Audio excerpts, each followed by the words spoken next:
when COVID hit, and it hit Niagara Falls disproportionately, I would think, than most of our even communities, underserved communities, or communities of color.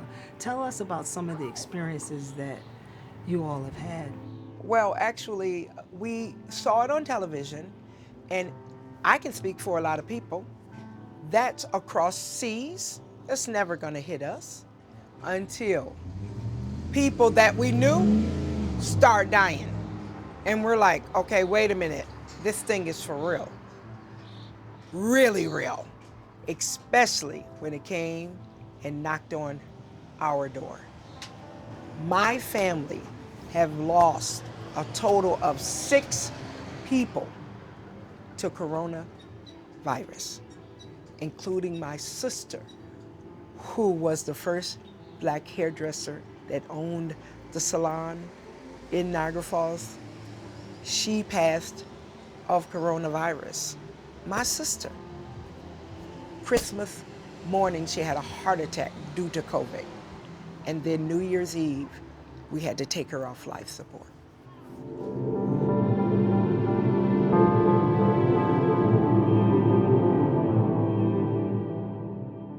Niagara Falls is unique because most people don't know there is a Niagara Falls, New York, a Niagara Falls, USA.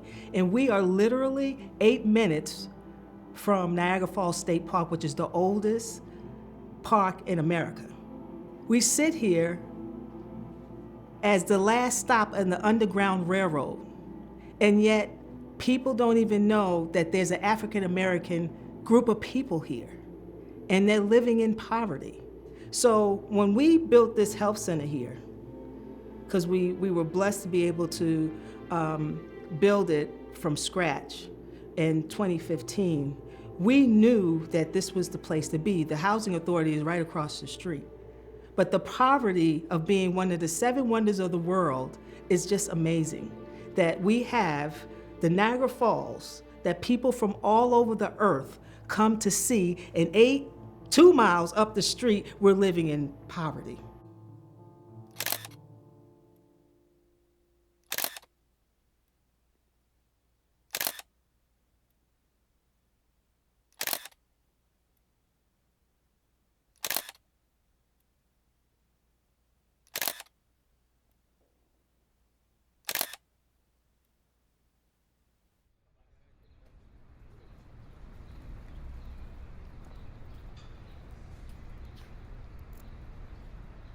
When you think about the journey, and I'm talking particularly to African Americans, their journey from the South to the North was primarily work in the manufacturing industry. So that's what brought us here. And however, as you know, industry left, and it left many of us devastated because we didn't have. We only had skills to work in factories. We did not have the skills that the new society called for. So we had to do some type of retraining because we, for whatever reason, was not prepared for the new type of economy, service economy, retail and tourism and things like that.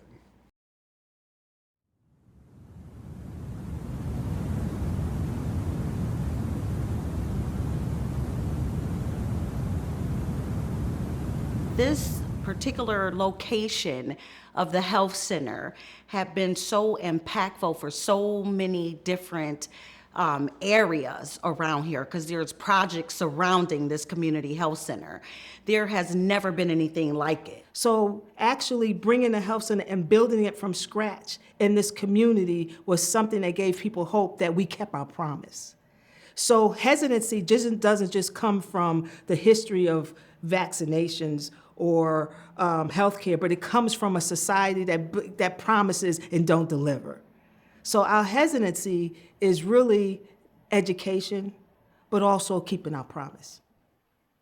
So I think the hesitancy has a lot to do with information, proper information, distorted information. I think if you're going to give people accurate information I think they would be more willing to, to get the fact. So getting vaccinated is really not nothing new for us. And it is unfortunate that we have taken these false conspiracy theories about vaccinations and ran with them and doing our families harm, because we are dealing with different type of comorbidities that other communities are not dealing with.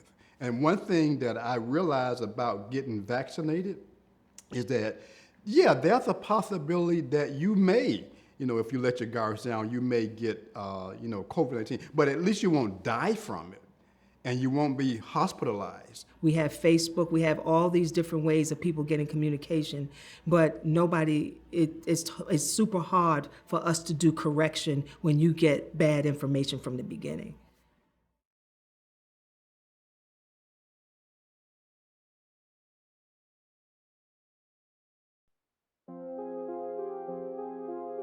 So today we have the Johnson & Johnson COVID vaccine. So I'm just going to show you how we prepare the dose. So we have our vial here. In the vial we have 5 doses. So to prepare the dose, we take an alcohol swab the cap here. We swirl this around a bit. We don't shake it, just gently swirl. We have our syringe here. The dose for the Johnson & Johnson is 0.5 mLs. So I'm just preparing that. Taking the cap off.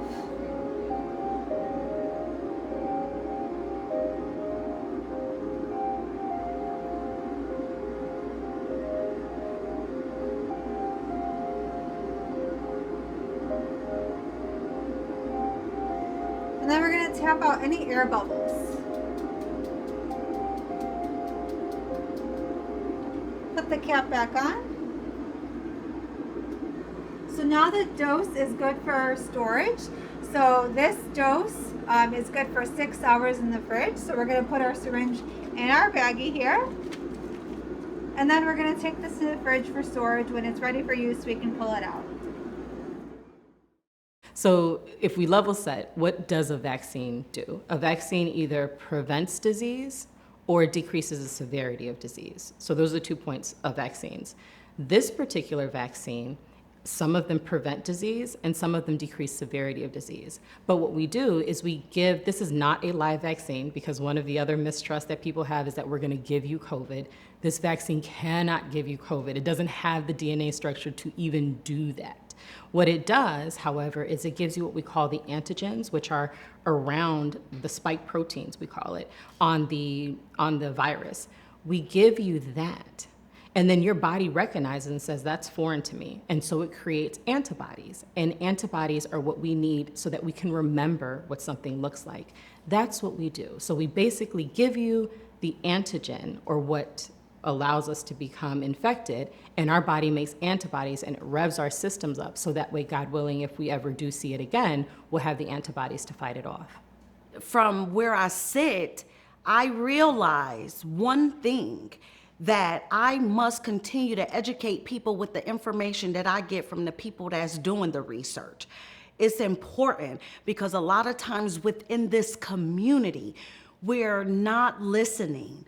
We're undereducated, and we're going off what other people say.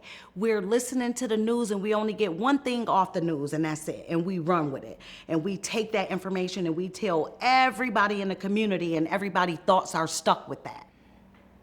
How we communicate is not working. It's not what you say, it's how you say it and when you say it. And in healthcare, we're just not doing that.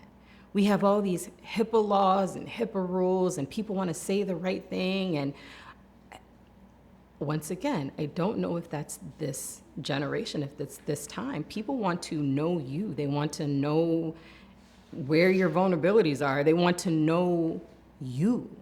We are active in the community of making sure that we try to educate as much as we possibly can, and we get ambassadors. So we've been having Zoom meetings with the barbers and the beauticians because we're educating. They're telling us the stories, right? They're telling us what we're hearing because we don't necessarily know because they see in the community every day. So we said, teach us what you're hearing, and then we can make sure that you get the information. Because you have to remember, as African Americans, we don't necessarily have access to a lot of physicians or people of color that you trust or have that passion for the community.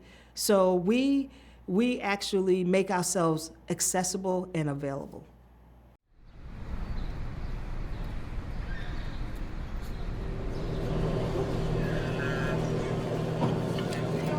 Here is your get out of jail free card.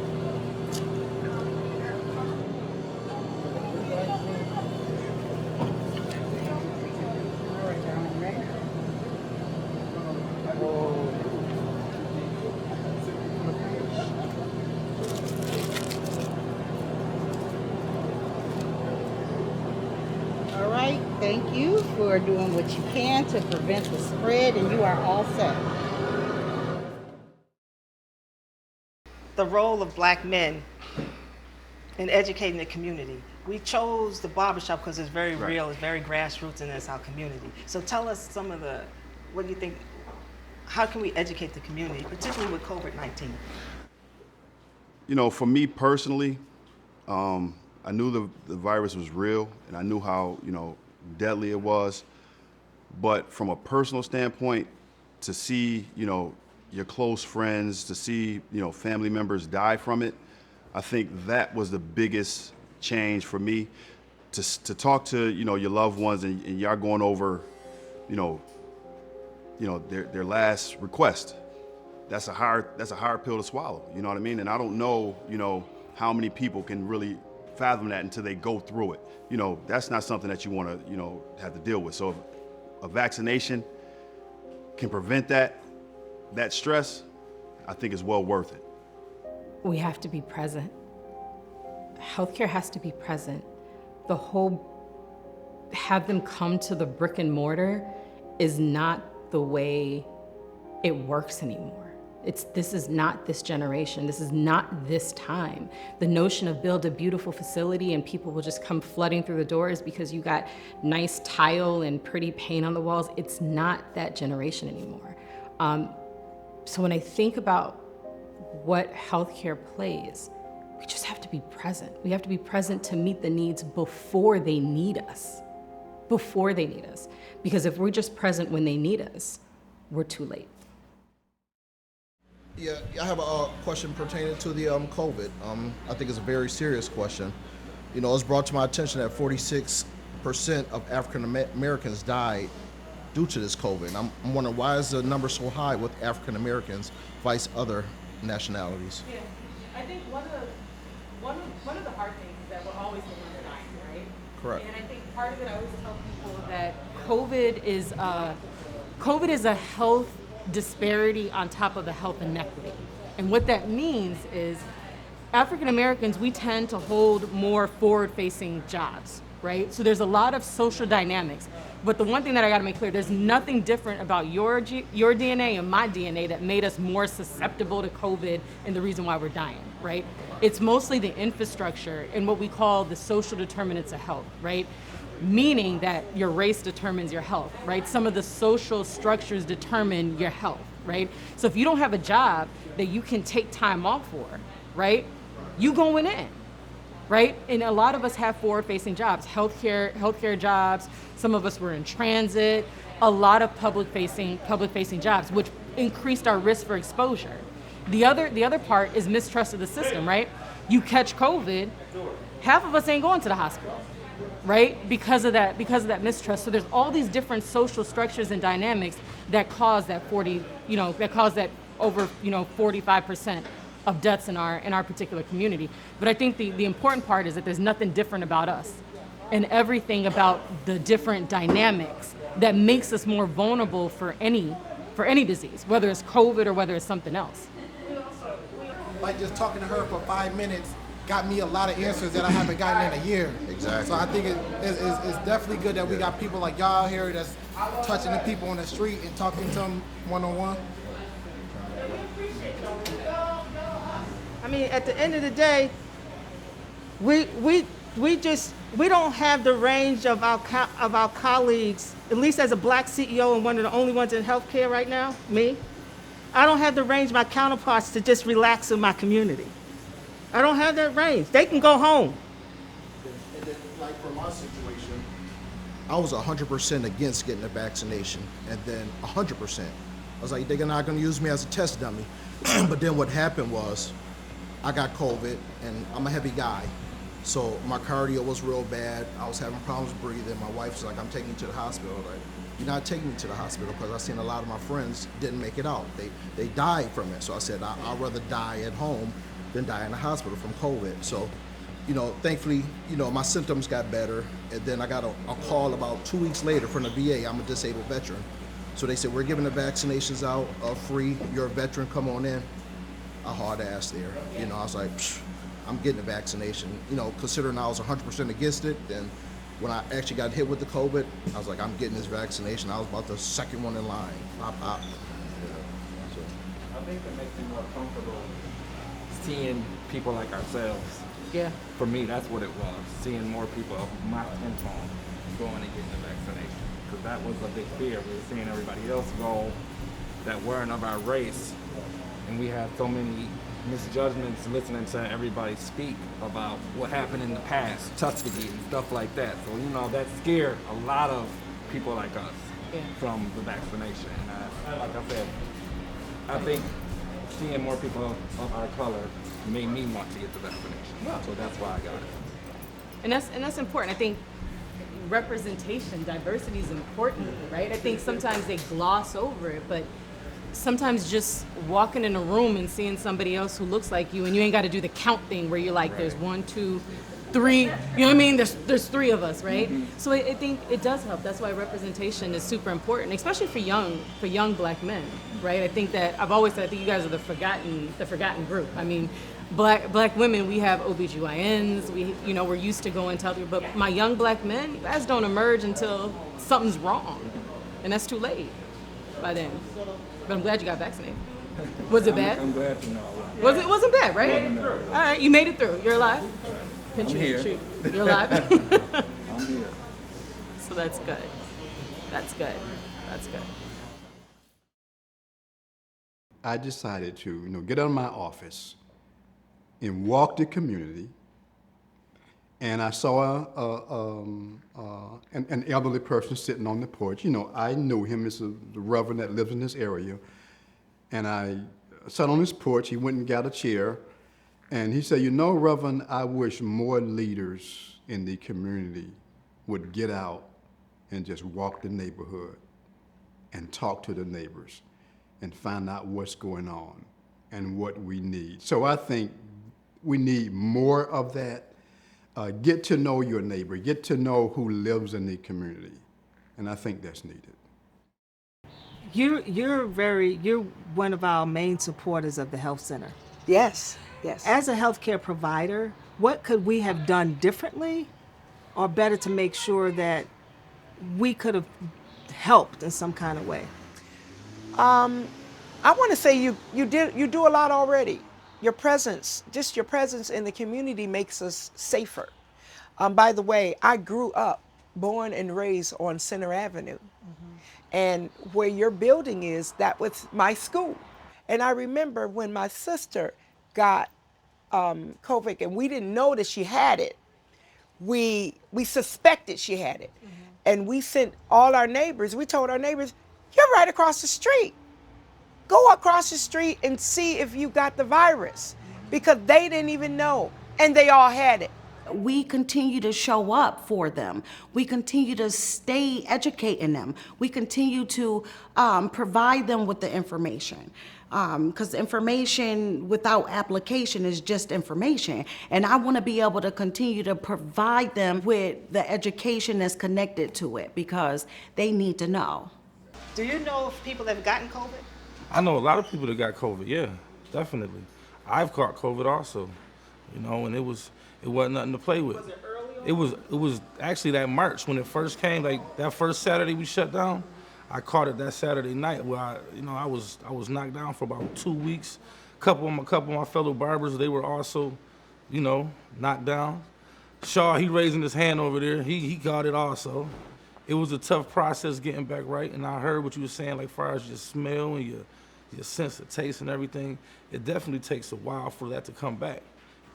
If you could share a message to the community, what would that be? We got to stay safe. We got to keep the community safe. Go take your vaccination. It's not a game. We got to get right. That's it. Thank you so much. Yeah. Thank you, Kenny. Yeah. All right.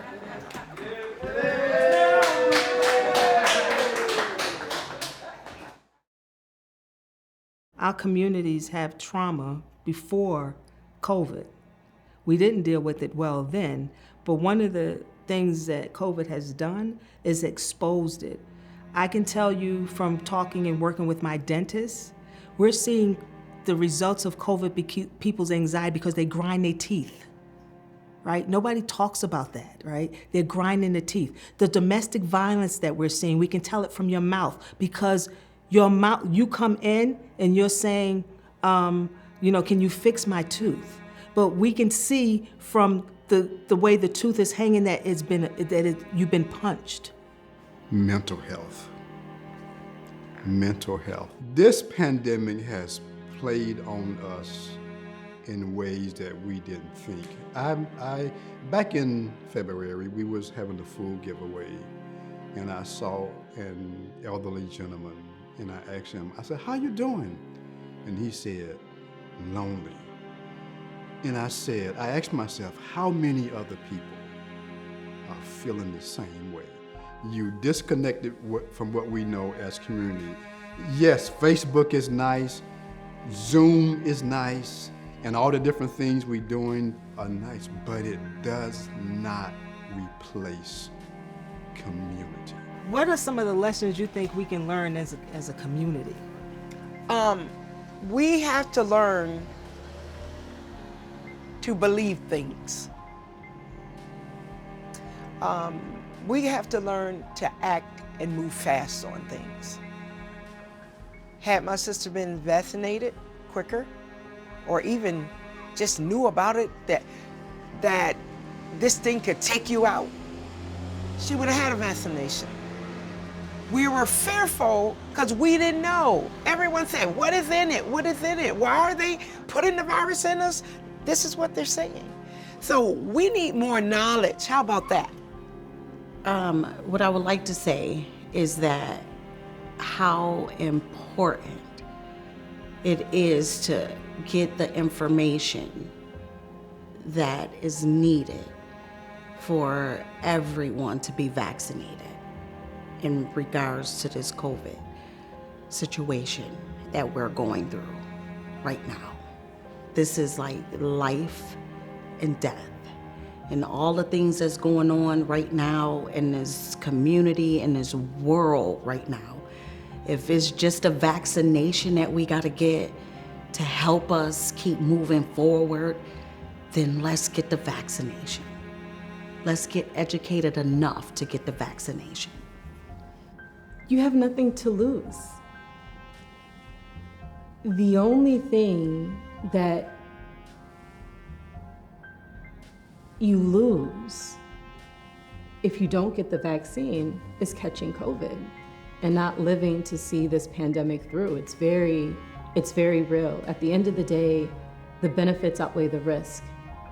And this is not your old healthcare system. Even though I know that the mistrust and the hesitancy is there, the system has us in mind. And it would not put a vaccine out that was not safe. That system is not there anymore. The first lesson that I think we learn is that all of our human lives depend on each other. There's 7 billion people in this world. We can't think that what India is going through right now, of 4,000 deaths a day, doesn't impact us. We're not going to get this disease under control in a year. We're already close to a year, if not a little more than a year, because we can't vaccinate 7 billion people in 1 year. So logically, we got a lot of time, more time to get everyone vaccinated. So the lesson learned, I think the major lesson learned, that all of humanity depends on each other for all of us to survive.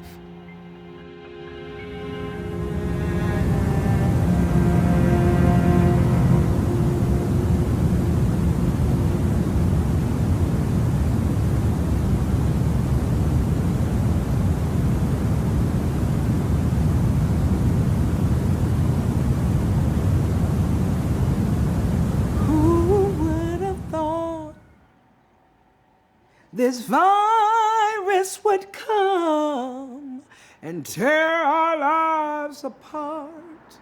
I never would have thought your name, Vanessa, would be among the millions that sadly departed.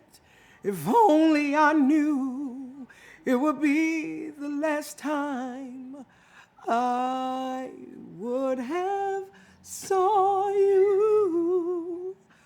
Rona May blues, Rona May blues, Rona May blues, got me singing Rona May blues, Rona